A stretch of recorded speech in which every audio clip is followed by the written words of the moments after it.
Peredaran narkoba di kalangan pemuda dewasa ini sudah pada taraf yang sangat mengkhawatirkan dan gembong narkoba terus melakukan aksinya. Sasarannya yaitu kalangan pemuda yang sangat rentan terhadap dan juga terjerumus pada praktik kotor tersebut. Dan melihat kondisi ini, Dinas Pemuda Olahraga Aceh mengajak pemuda memerangi narkoba yang dapat merusak generasi muda Aceh. Sejumlah upaya terus dilakukan Dinas Pemuda dan Olahraga Aceh guna mencegah pemuda terlibat dalam kasus peredaran dan pemakaian narkoba. Perang melawan narkoba Dispora akan membentuk kader pemuda anti narkoba di setiap kampung di Aceh.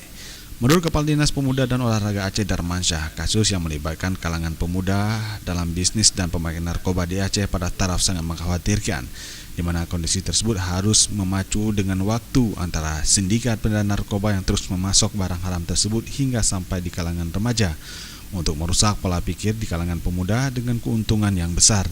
Dan Dispora Aceh akan memerangi peredaran narkoba melalui kader pencegahan narkoba yang akan dibentuk di kampung-kampung. Ya, makanya ini salah satu upaya kita untuk mencegah itu.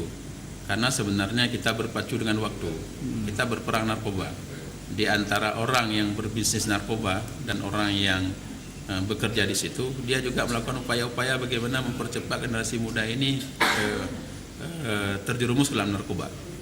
Karena mereka akan mendapat keuntungan besar, baik secara finansial dan juga mereka mendapat keuntungan untuk merusakkan generasi muda. Pembentukan kader pemuda anti narkoba akan dilakukan tahun 2019 di setiap kampung. Rencananya 2 orang pemuda yang aktif mengkampanyekan peran melawan narkoba. Upaya tersebut dilakukan Dispora agar menjauhi remaja dari penggunaan narkoba. Tim Liputan Aceh TV.